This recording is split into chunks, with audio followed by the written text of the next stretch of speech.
कांवड़ यात्रा 2026 को सुरक्षित, सुव्यवस्थित और शांतिपूर्ण ढंग से संपन्न कराने के लिए मुजफ्फरनगर पुलिस लगातार मैदान में नजर आ रही है। इसी क्रम में वरिष्ठ पुलिस अधीक्षक संजय कुमार वर्मा ने खतौलीगंज नहर कांवड़ मार्ग का स्थलीय निरीक्षण कर सुरक्षा और यातायात व्यवस्थाओं का जायजा लिया। निरीक्षण के दौरान वरिष्ठ पुलिस अधीक्षक ने सबसे पहले कांवड़ मार्ग पर चल रहे शिव भक्तों का पुष्प वर्षा कर स्वागत किया। इसके बाद उन्होंने स्वयं कांवड़ियों से बातचीत कर उनका हालचाल जाना और उन्हें जलजीरा तथा फल वितरित किए। पुलिस के इस आत्मीय व्यवहार से शिव भक्तों के चेहरे खिल उठे और उन्होंने मुजफ्फरनगर पुलिस का आभार व्यक्त किया। एसएसपी संजय कुमार वर्मा ने कहा कि शिव भक्तों की सुरक्षित और सुगम यात्रा सुनिश्चित करना मुजफ्फरनगर पुलिस की सर्वोच्च प्राथमिकता है। उन्होंने ड्यूटी पर तैनात पुलिस अधिकारियों और कर्मचारियों को निर्देश दिए कि पूरी सतर्कता, संवेदनशीलता और समर्पण के साथ अपनी जिम्मेदारियों का निर्वहन करें, साथ ही श्रद्धालुओं के साथ विनम्र और सहयोगात्मक व्यवहार बनाए रखें। वरिष्ठ पुलिस अधीक्षक ने बताया कि कांवड़ यात्रा को सकुशल संपन्न कराने के लिए पूरे जनपद में व्यापक सुरक्षा प्रबंध किए गए हैं।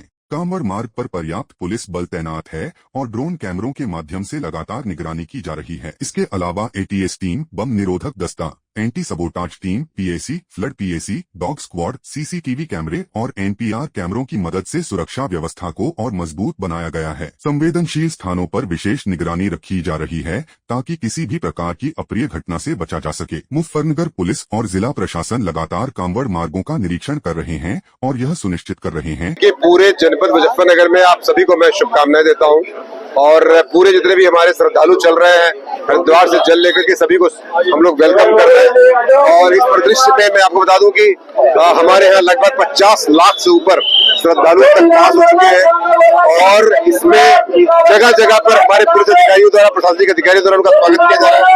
और इसी क्रम में खतौली में आज जो है आज पूर्ण पुष्प वर्षा की गई है हमारे श्रद्धालुओं के ऊपर और निश्चित तौर से मैं इस कार्यक्रम को पूरे वेलकम के साथ हम लोग स्वागत करते रहेंगे और आने वाले दिनों में भी इस तरह से हमने अपने श्रद्धालुओं का स्वागत करेंगे। और मैं ऐसा समझता हूं जो हमारी प्रशासनिक व्यवस्था है, चाहे वो बिजली विभाग की हो, चाहे वो पीडब्ल्यूडी की हो, पुलिस विभाग की हो और राजस्व विभाग की हो, सभी संयुक्त रूप से प्रयास करके इस पूरे त्योहार को सकुशल संपन्न कराने में पूरी तरह से तत्पर हैं, लगे हुए हैं। साथ साथ बता दूं आपको कि मैं सीसीटीवी कैमरे, ड्रोन कैमरे, साथ ही साथ जो हमारी जोनल, सुपर जोनल, सेक्टर, सब सेक्टर की व्यवस्था की गई है। हमारी जो एटीएस की टीम लगाई गई है, बम डिस्पोजल स्क्वाड की टीम लगाई, डाग स्क्वाड की टीम लगाई गई है, एएस चेक की टीम लगाई गई है। बाकायदे लगभग 4000 से अधिक फोर्स तथा हमारे एडिशनल एसपी, सीओ, तमाम फोर्स और पीएसी, आरएनएफ लगाई गई है और फ्लड पीएसी लगाई गई है। इस प्रकार से पूरी जो व्यवस्था है 1500 कैमरे लगाए गए हैं और एएनपीआर, एनपीआर कैमरे सभी एस्टेब्लिश किए गए हैं ताकि इस पूरे त्योहार को सकुशल सुरक्षित संपन्न करा सके।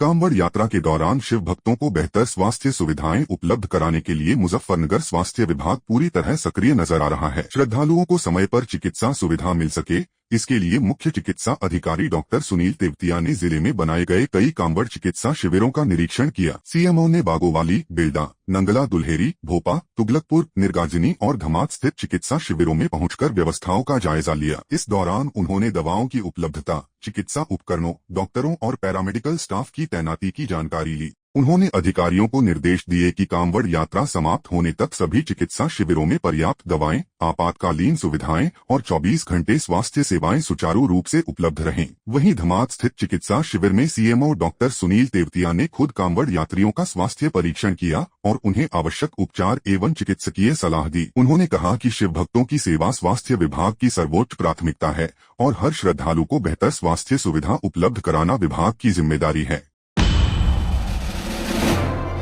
सावन की पावन कांवड़ यात्रा के बीच इस बार एक ऐसी कांवड़ लोगों के आकर्षण का केंद्र बनी हुई है जिसने सोशल मीडिया पर धूम मचा दी है। हरिद्वार से दिल्ली की ओर जा रही यह विशेष कांवड़ अपनी अनोखी सजावट और रात के समय होने वाली शानदार आतिशबाजी की वजह से अब तक की सबसे ज्यादा वायरल कांवड़ों में शामिल हो गई है। जैसे ही शाम ढलती है, यह कांवड़ रंग बिरंगी रोशनी और आतिशबाजी के साथ आगे बढ़ती है। दूर दूर तक इसकी चमक दिखाई देती है और सड़क के दोनों ओर लोग इसे देखने के लिए रुक जाते हैं। कई लोग अपने मोबाइल फोन से वीडियो और तस्वीरें बनाकर सोशल मीडिया पर साझा कर रहे हैं। यही वजह है कि यह कांवड़ इंटरनेट पर तेजी से वायरल हो रही है।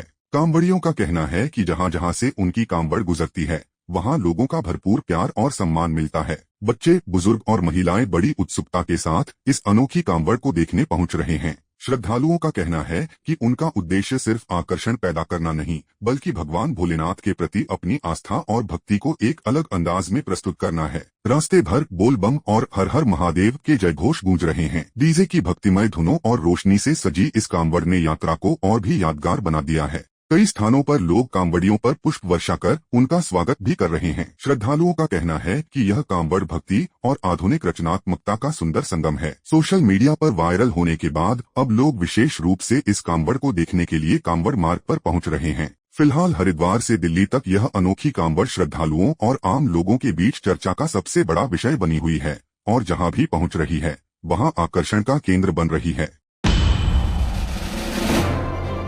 सावन माह की पावन कांवड़ यात्रा अब अपने चरम की ओर बढ़ रही है और धर्मनगरी हरिद्वार से गंगाजल लेकर लौट रहे शिव भक्तों का जनसैलाब लगातार मुजफ्फरनगर से होकर गुजर रहा है। हर गुजरते दिन के साथ कांवड़ियों की संख्या बढ़ती जा रही है और पूरा शहर भगवा रंग में रंगा हुआ दिखाई दे रहा है। मुजफ्फरनगर के राष्ट्रीय राजमार्गों से लेकर शहर के प्रमुख कांवड़ मार्गों तक हर ओर बोल बम, हर हर महादेव और बम बम भोले के जयघोष गूंज रहे हैं। लाखों शिव भक्त अपने कंधों पर पवित्र गंगाजल लेकर पूरी श्रद्धा और उत्साह के साथ अपने अपने शिवालयों की ओर बढ़ रहे हैं। इस बार कांवड़ यात्रा में एक से बढ़कर एक आकर्षक और आधुनिक डिजाइन की कांवड़ें भी लोगों का ध्यान अपनी ओर खींच रही हैं। रंग बिरंगी रोशनी, भव्य सजावट और अनोखे स्वरूप वाली कांवड़ें श्रद्धालुओं और राहगीरों के बीच आकर्षण का केंद्र बनी हुई हैं। वहीं कई शिव भक्त डीजे के बजाय पारंपरिक ढोलनगाड़ों और शिव भजनों के साथ यात्रा करते नजर आ रहे हैं, जिससे पूरे वातावरण में भक्ति और संस्कृति का अद्भुत संगम दिखाई दे रहा है। कांवड़ मार्गों पर जगह जगह सामाजिक संगठनों और श्रद्धालुओं द्वारा विशाल सेवा शिविर लगाए गए हैं। इन शिविरों में कांवड़ियों के लिए भोजन, पेयजल, चिकित्सा, विश्राम और अन्य आवश्यक सुविधाओं की निःशुल्क व्यवस्था की गई है। हजारों स्वयंसेवक दिन रात भोले के भक्तों की सेवा में जुटे हुए हैं। उधर बढ़ती भीड़ को देखते हुए जिला प्रशासन और पुलिस भी पूरी तरह अलर्ट है। सुरक्षा व्यवस्था, ट्रैफिक प्रबंधन और कांवड़ मार्गों की निगरानी लगातार की जा रही है ताकि लाखों श्रद्धालुओं की यात्रा सुरक्षित और सुचारू रूप से जारी रह सके। मुजफ्फरनगर इस समय पूरी तरह शिवमय हो चुका है। आस्था, सेवा और उत्साह का यह अद्भुत संगम कांवड़ यात्रा की भव्यता को और भी खास बना रहा है।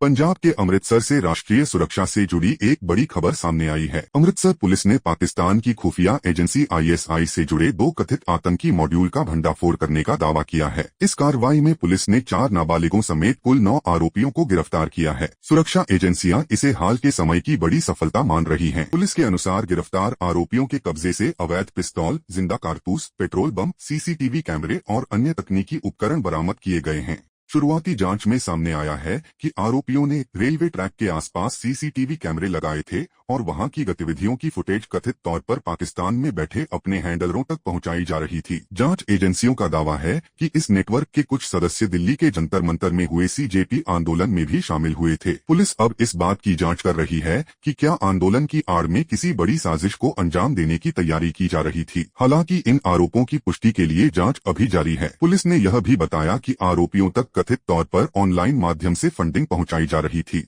पेटीएम के जरिए हुए संदिग्ध लेन देन की भी जांच की जा रही है। इसके साथ ही विदेश में बैठे ISI हैंडलरों से संपर्क, mobile phone, digital chat, banking record और अन्य इलेक्ट्रॉनिक साक्ष्यों की फॉरेंसिक जांच भी शुरू कर दी गई है। अमृतसर पुलिस का कहना है कि यह कार्रवाई सिर्फ शुरुआती चरण है और पूरे नेटवर्क का पर्दाफाश करने के लिए कई टीमें लगातार काम कर रही हैं। पुलिस यह भी पता लगाने की कोशिश कर रही है कि इस मॉड्यूल से और कौन कौन लोग जुड़े हुए हैं और देश के अन्य हिस्सों तक इसकी पहुंच थी या नहीं। फिलहाल सभी गिरफ्तार आरोपियों से गहन पूछताछ की जा रही है। सुरक्षा एजेंसियों का कहना है कि जांच पूरी होने के बाद मामले से जुड़े कई और अहम खुलासे हो सकते हैं। वहीं पूरे घटनाक्रम के बाद संवेदनशील इलाकों में सुरक्षा व्यवस्था भी और कड़ी कर दी गई है। देखिए, हमने कमिश्नर पुलिस अमृतसर ने अपने हमारे माननीय मुख्यमंत्री साहब की डायरेक्शन जो है zero tolerance policy towards counter terrorism, उसमें 2 ISI backed terror modules bust किए हैं। टोटली डिसमेंटल किया उनका सारा नेटवर्क।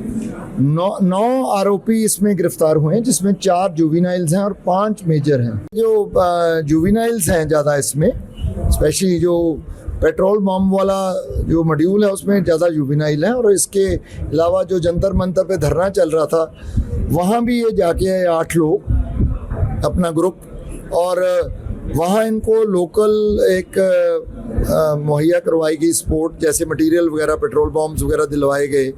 वही पाक बेस्ड हैंडलर जो ISI का बंदा है लग रहा, उसी ने ये उनको वहाँ लोकल सपोर्ट और मटेरियल प्रोवाइड करवाया, बट किसी कारण ये अपना किसी एग्जीक्यूशन से में कामयाब नहीं हो पाए। महाराष्ट्र में इन दिनों पोस्टर राजनीति एक बार फिर चर्चा का विषय बनी हुई है। मुंबई, ठाणे और संभाजीनगर समेत कई शहरों में जैन जेड के नाम से लगाए गए पोस्टरों ने राजनीतिक हलकों में हलचल बढ़ा दी है। इन पोस्टरों में राष्ट्र प्रथम का संदेश देते हुए विद्यार्थियों, भारतीय जवानों, संविधान और लोकतंत्र के सम्मान की बात कही गई है। खास बात यह है कि मुंबई में उद्धव ठाकरे के आवास मातोश्री के आसपास भी ये पोस्टर लगाए गए हैं, जिसके बाद इस अभियान को लेकर राजनीतिक चर्चाएं तेज हो गई हैं। यह पूरा घटनाक्रम ऐसे समय सामने आया है जब RSS प्रमुख मोहन भागवत जैन जेड प्रतिनिधियों के साथ संवाद करने वाले हैं। फिलहाल इन पोस्टरों को लेकर राजनीतिक बयानबाजी शुरू हो गई है और आने वाले दिनों में इस मुद्दे पर सियासत और तेज होने की संभावना है। भारतीय सिनेमा से एक बेहद दुखद खबर सामने आई है। बॉलीवुड और साउथ फिल्म इंडस्ट्री के जाने माने अभिनेता प्रदीप रावत का 74 वर्ष की उम्र में निधन हो गया है। उनके निधन की खबर सामने आते ही फिल्म जगत में शोक की लहर दौड़ गई है। सोशल मीडिया पर अभिनेता, निर्देशक और उनके प्रशंसक उन्हें भावभीनी श्रद्धांजलि अर्पित कर रहे हैं। प्रदीप रावत उन कलाकारों में शामिल थे जिन्होंने अपने दमदार अभिनय और प्रभावशाली व्यक्तित्व के दम पर फिल्मों में अलग पहचान बनाई। उन्होंने हिंदी के साथ साथ तेलुगु, तमिल, कन्नड़ और मलयालम फिल्मों में भी अपने अभिनय का लोहा मनवाया। खास तौर पर नकारात्मक और सशक्त किरदारों को निभाने की उनकी शैली दर्शकों के बीच बेहद लोकप्रिय रही। हिंदी सिनेमा में प्रदीप रावत ने सरफरोश, लगान, गजनी जैसी कई सुपरहिट फिल्मों में यादगार भूमिकाएं निभाई। गजनी में उनके निभाए गए खलनायक के किरदार को आज भी दर्शक याद करते हैं। वहीं लगान और सरफरोश जैसी फिल्मों में भी उन्होंने अपने अभिनय से अलग छाप छोड़ी। दक्षिण भारतीय सिनेमा में भी उन्होंने कई बड़ी फिल्मों में दमदार भूमिकाएं निभाकर करोड़ों दर्शकों का दिल जीता। करीब 4 दशक से ज्यादा लंबे फिल्मी करियर में प्रदीप रावत ने सैकड़ों फिल्मों और कई टीवी प्रोजेक्ट्स में काम किया। उनकी दमदार आवाज, प्रभावशाली स्क्रीन प्रेजेंस और शानदार अभिनय ने उन्हें भारतीय सिनेमा के सबसे मजबूत चरित्र अभिनेताओं में शामिल कर दिया। प्रदीप रावत अपने पीछे पत्नी और बेटे विक्रमादित्य को छोड़ गए हैं। उनके निधन से परिवार के साथ साथ पूरी फिल्म इंडस्ट्री गहरे सदमे में है। कई कलाकारों और फिल्मी हस्तियों ने उन्हें भारतीय सिनेमा का बेहतरीन कलाकार बताते हुए श्रद्धांजलि अर्पित की है। प्रदीप रावत भले ही आज हमारे बीच नहीं रहे, लेकिन बड़े पर्दे पर निभाए गए उनके यादगार किरदार हमेशा दर्शकों के दिलों में जीवित रहेंगे। भारतीय सिनेमा में उनके योगदान को हमेशा सम्मान और आदर के साथ याद किया जाएगा।